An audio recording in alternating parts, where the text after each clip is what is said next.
మహాత్మా జ్యోతిబా పూలే ఆదర్శాలకు అనుగుణంగా కేంద్ర రాష్ట్ర ప్రభుత్వాలు పనిచేస్తున్నాయని రాష్ట్ర వైద్య ఆరోగ్య శాఖ మంత్రి సత్యకుమార్ యాదవ్ అన్నారు.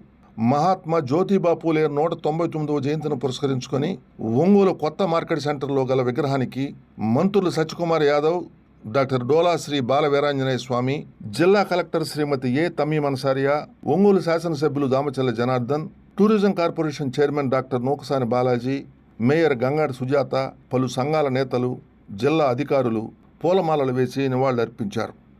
సమతమమతలు పంచి జనుల హితము కోరిన గౌతమా, కులము మతముల మరిచి బడుగుల ఒకటి చేసిన బౌద్ధమా. సమతమమతలు పంచి జనుల హితము కోరిన గౌతమా, కులము మతముల మరిచి బడుగుల ఒకటి చేసిన బౌద్ధమా.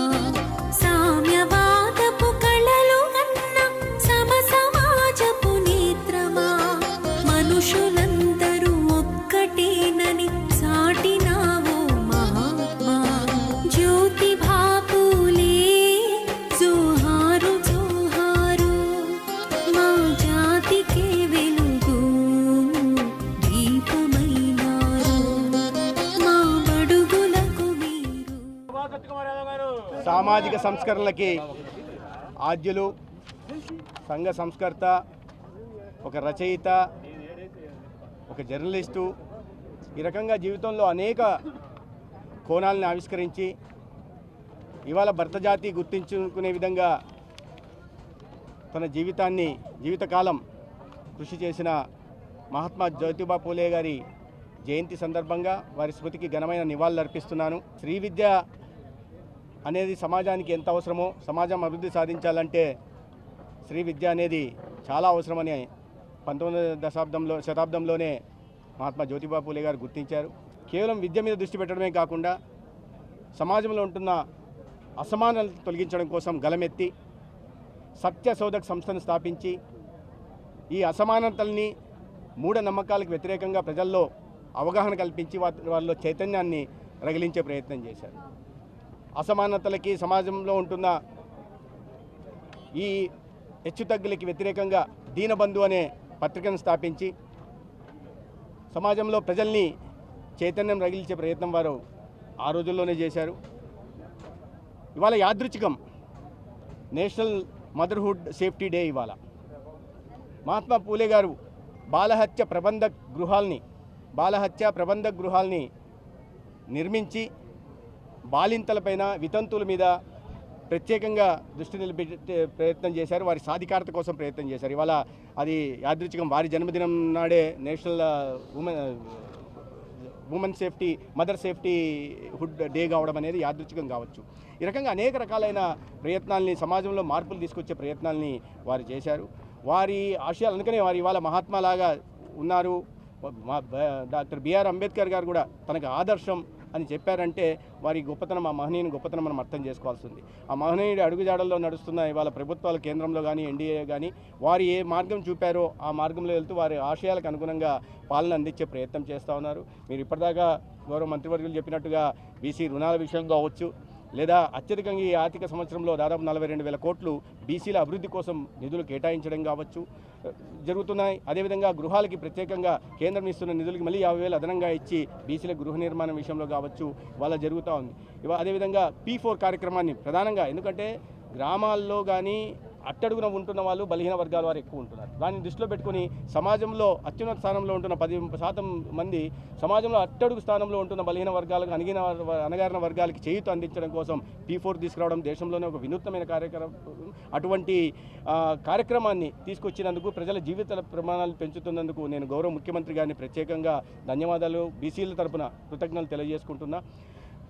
అదేవిధంగా కేంద్రంలో కూడా ఒక అణగారిన వర్గాలకి అవకాశం, సాధికారత కోసం జ్యోతిబా పూలే గారు ప్రయత్నిస్తే దాన్ని అందిపుచ్చుకొని ఒక బీసీ సమాజానికి సంబంధించిన వ్యక్తి, వాళ్ళ నాయకుడు దేశానికి వరుసగా 3వసారి ప్రధానమంత్రిగా ఉన్నారు.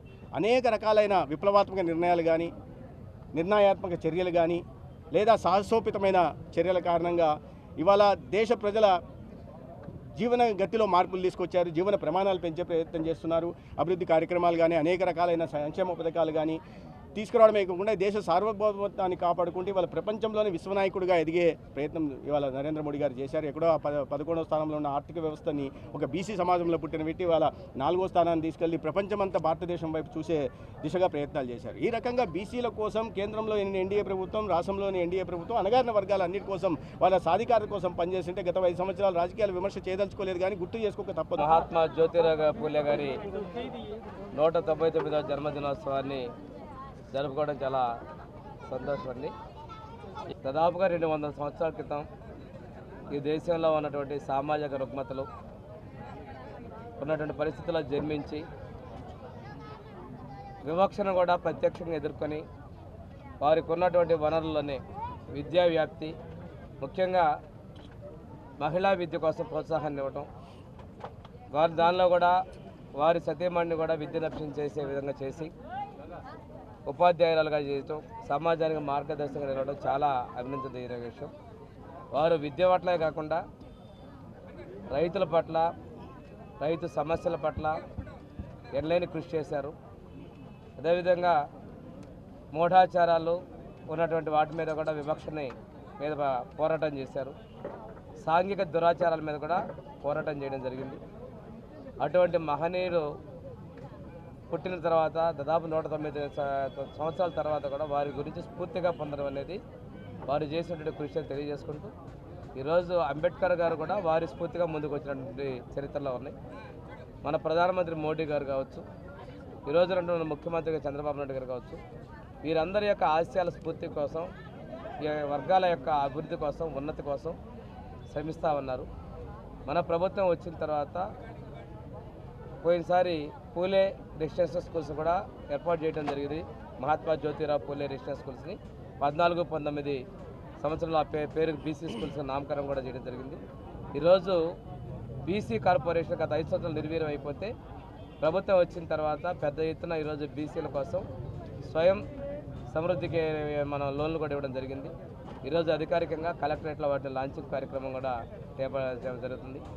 ఈరోజు బీసీలకు ఇల్లు కట్టుకోవడానికి గతంలో ఎస్సీ ఎస్టీలకి కేంద్రం ఇచ్చిన దానికన్నా అదనంగా ఎస్సీలకు 50,000, ఎస్టీలకి 75,000 ఇస్తే పోయిన ప్రభుత్వంలో పోయిన ముఖ్యమంత్రి ఆ 50,000, 75,000 తగ్గించేశారు. ఈరోజు ఉన్నటువంటి ప్రభుత్వంలో ముఖ్యమంత్రి చంద్రబాబు నాయుడు గారు బీసీలకు, ఎస్సీలకు 50,000 అదనంగా మనం ఇంటి కట్టుకోవడానికి, ఇళ్ల నిర్మాణానికి ఇవ్వాలని, ఎస్టీలకు 75,000 ఇవ్వాలని చెప్పేసి ఏ అయితే వర్గాలు ఉన్నాయో ఆర్థికంగా ఇబ్బందులు ఉన్నాయో వాళ్ళ లబ్ధి చేకూర్చాలని చెప్పి నిర్ణయం తీసుకోవడం జరిగింది. దీనిలో భాగంగా గత ప్రభుత్వాల లబ్ధిదారులు కూడా ఈ పెంపుదలను వర్తింపజేస్తూ చర్యలు తీసుకోవడం జరిగింది. గత ప్రభుత్వం ఏం చేశారంటే తెలుగుదేశంలో కట్టుకున్న ఇళ్ళకి రూపాయితోటి ఇళ్ళని ఆపేసిన మనం ప్రజలందరూ సమానమైన భావంతో మా ఎన్డీఏ ప్రభుత్వం పనిచేస్తున్న విషయాన్ని మీరు గమనించుకోవాల్సిన అవసరం ఉంది. ఈరోజు బీసీలకు చట్టసభల్లో ఇచ్చినటువంటి 33% రిజర్వేషన్ కూడా గత ప్రభుత్వం తగ్గించింది. తిరిగి ఆ రిజర్వేషన్లు కూడా మా ప్రభుత్వం యథావిధంగా అమలు చేసే విధంగా చర్యలు తీసుకున్నామని కూడా తెలియజేసుకుంటూ ఈరోజు బీసీలకి గౌరవం జరిగిందంటే అది ఎన్డీఏ ప్రభుత్వంలో ఉంది. ఆ రోజు తెలుగుదేశం పార్టీ, అలాగే అన్న ఎన్టీఆర్ గారు బీసీల బ్యాకే వెన్నెముకగా తెలుగుదేశం పార్టీ ముందు నడిపించిన విషయాన్ని కూడా తెలియజేసుకుంటూ ఆ మహనీయుని యొక్క ఆశయాలకు అనుగుణంగా మా ప్రభుత్వం, ఎన్డీఏ ప్రభుత్వం కట్టుబడిందని తెలియజేసుకుంటూ వారికి ఘనంగా నివాళులు అర్పిస్తూ సెలవు తీసుకున్నాను. థ్యాంక్ యూ అండి. జయంతి సందర్భంగా ఆయన విగ్రహానికి గౌరవ మన డిస్ట్రిక్ట్ మినిస్టర్ గారు, అదేవిధంగా హెల్త్ మినిస్టర్, స్థానిక శాసనసభ్యులు మేయర్ గారు, then AP tourism board chairman అందరూ సమక్షంలో ఈరోజు ఆయన విగ్రహానికి ఘనంగా నివాళి అర్పించడం జరిగింది. ఆయన సోషల్ జస్టిస్ కోసం, సోషల్ ఈక్వాలిటీ, స్త్రీ విద్య కోసం చేసిన మంచి పని ఈరోజు మనము స్మరించుకుంటున్నాము. ఆయన జీవితాన్ని మనం ప్రతి ఒక్కరూ కూడా స్ఫూర్తిగా తీసుకుంటూ ఆయన ఆశయాల్ని ముందుకు తీసుకువెళ్ళాలని మనస్ఫూర్తిగా కోరుతున్నాను. ధన్యవాదాలు.